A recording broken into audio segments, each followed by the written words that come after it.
Thank you for tuning in and welcome back to Homeownership Advice. In today's episode, you'll learn 10 ways to deal with your HOA.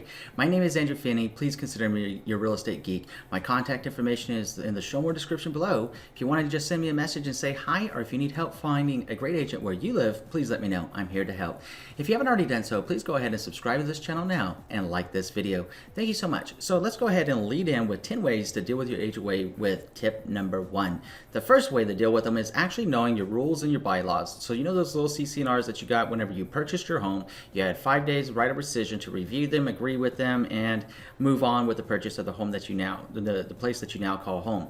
So actually knowing your rules and your bylaws and how your HOA operates and what governs your HOA is the first step. Whenever you know that, then you're going to know what shade of color you can paint your house, what kind of building materials you can use, how many rooms you can have in your house, if you can do an add-on or not, or if there's any covenants that regulate fences. So there's those kind of informations that you need to find out in your CC&Rs and be aware of. So the second thing to dealing with your HOA is expecting the best from them. I mean, HOAs are there to help you in a lot of cases, and that's the whole reason for it. An HOA, a homeowners association, is there to help preserve your property value by enforcing different kind of rules and regulations that you agreed to when you purchased your home, and those rules and bylaws and those CC&Rs that you got to ensure that there's continuity in your neighborhood, that somebody doesn't go out there and paint their house pink or paint their house purple or paint their house some ridiculous color that is not congruent with the rest of the neighborhood, and that they can't just put up some kind of metal statue in their front yard.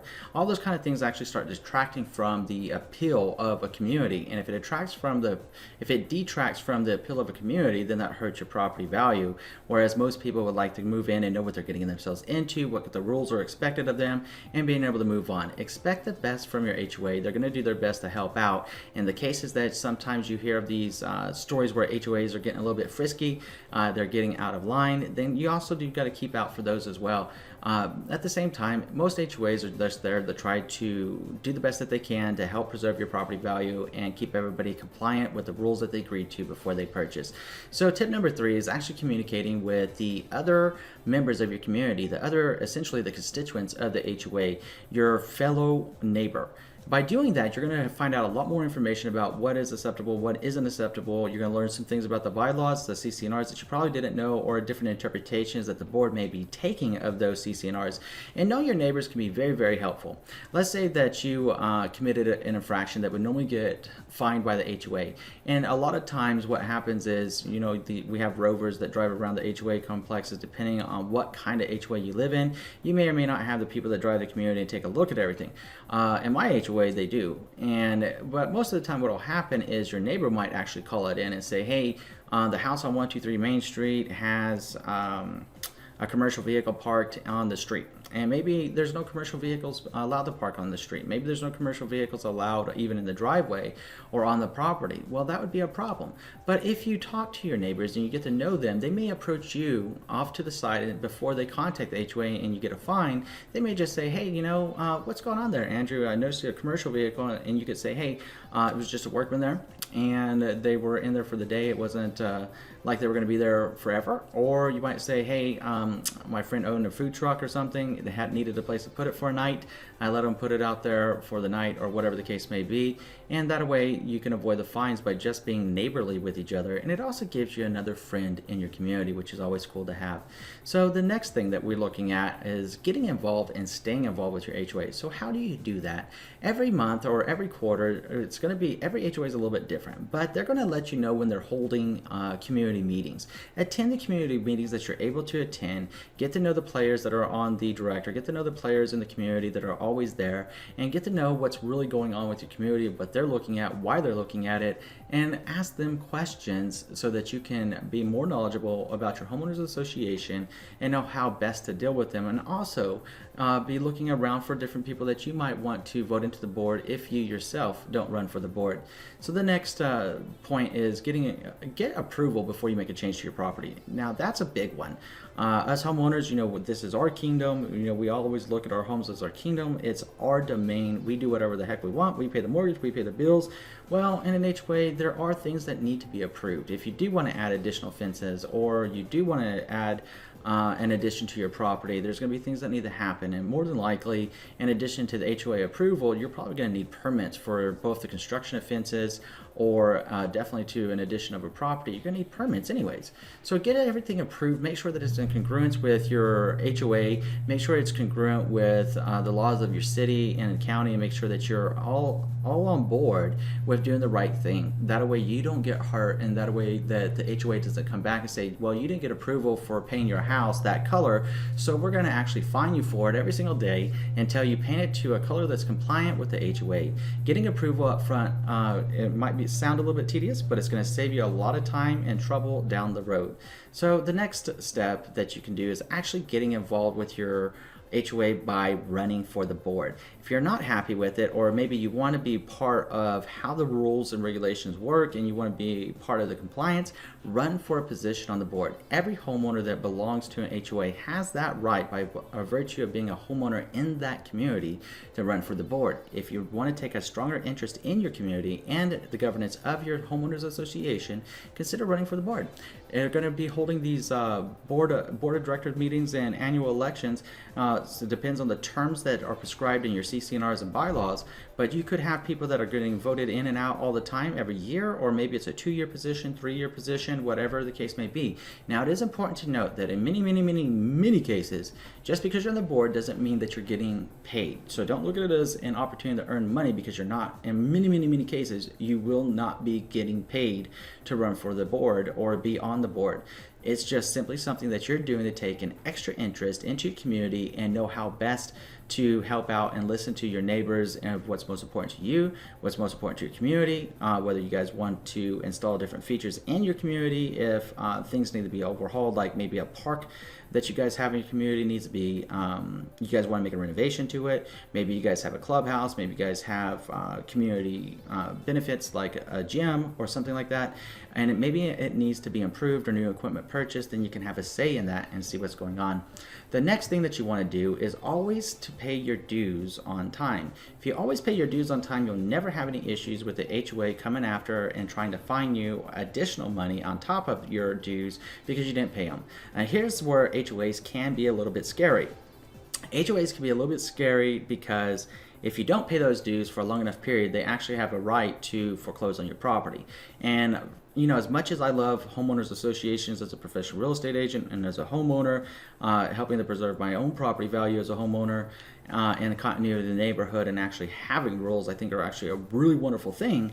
I think this part sucks. But if you're not paying your HOA dues, you need to go and approach the board and explain why you're not paying your dues, explain why, and it can't be something like, hey, I just didn't feel like doing it. But if there's an actual financial hardship, there's an issue with paying the dues, then work with them to get a variance until you can get caught back up on it so they don't foreclose on your property. Because there have been cases, and those are those cases that you hear in the media where somebody had maybe a home that was $300,000 and it was free and clear, meaning that no money was owed on it, and it got foreclosed on and auctioned off for $3,500. I mean, that really stinks. There's no way that should ever be allowed or to happen, in my opinion. In my professional opinion, it just should not be allowed to take someone's home away from them for $3,500 when the home is $300,000. That's not cool. At the same time, a great way to avoid that is simply paying your dues. Then you can address the issues that you have with the board or issues that you have with your HOA. And if it's one of those situations where it just is too crazy, then get with your other neighbors and see if they feel like things are getting a little bit too crazy as well. And you can always sue the HOA if you need to. And we'll talk about that more here in a couple of points. So the next thing that you want to do is, if you're fined, pay it and accept it, because there's essentially 3 things that you can do if you are fined. Number 1, the quickest and easiest one, is simply to pay it and move on and not do it again. The second option is to request a variance if it was something that you think should have been allowed, or you didn't have a complete understanding of exactly how they were enforcing certain CC&Rs or bylaws, and you just didn't know because your interpretation was different than their interpretation, which goes back to the point of getting approval for things.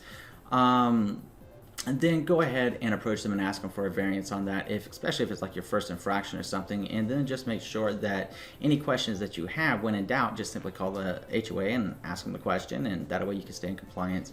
The third thing is if it does get really out of whack and there is no justification for what's going on with the fines, or they're getting to be a little bit crazy with the fines, then you might want to definitely get with your other neighbors and, as a last resort, sue them. and see if you win. But here's the thing, if you sue the HOA and you lose, you might be actually paying their attorney fees and the fines plus interest on top of that, and that wouldn't be cool either. So want to make sure that you're doing the right thing, that you're following the rules, and it shouldn't be an issue. So that brings us up into point number 9, which is actually going into an abusive HOA or an unresponsive board. Now, if that's the case, then continue to pay all of your dues on time so that you're not part of the problem. They don't have anything to come back on you.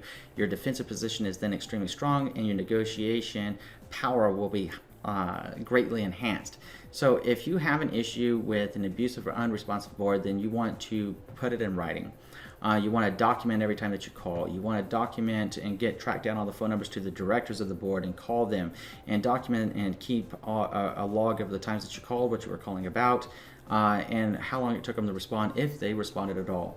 And if there's still an issue, get with your neighbors, see if they're having the same kind of issues, and actually approach it. And that might be another case where it might need arbitration or them to be sued and voted off of the board. Keep that in mind. That's the quickest way to make a board change, is voting them out and voting somebody else in, which goes into maybe you are that candidate in your homeowners association that should be on the board, or you know somebody in your community that would be a great person for your board. Elect them. Get it right and do it together. This is not a monarchy.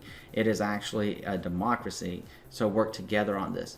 The last point is actually the increasing rates. From time to time, HOAs will increase their rates. Now, if you see a sudden and sharp increase in the rates of what they're trying to say, hey, these are our new HOAs, let's say they were $170 a month and then they jump to like $250 a month, that's a pretty steep jump, and that's not normal. So you want to know what happened. Did they mismanage the reserves? Did the current board mismanage the reserves? Or are there some larger maintenance items that weren't brought up before that are now trying to be addressed? Because when a board starts running low on reserves, there's going to be two things that happen. Number one, they're going to be looking to increase the rate, and number two, they're probably going to increase the amount of fines going on in your community. Both of those are pretty lousy excuses for mismanagement, which go back into getting involved, staying involved, and becoming part of the solution, not part of the problem. So pay attention to that. Now, if you have any questions about this video, or you have some tips about how you deal with HOAs, put them in the comment section below with your tips of what your opinions of HOAs are, anything that you've come across, and some of your best practices for working with the Homeowners Association that you reside in. Now, if you have any questions for me, then I'm going to go ahead and put my contact information up. If you need help finding a great real estate agent where you live, or you simply want to say hi, drop me a line. I'm always happy to hear from you. If you haven't already done so, I'm going to ask you to do 3 things. Number 1, please subscribe to this channel. Number 2, please like this video.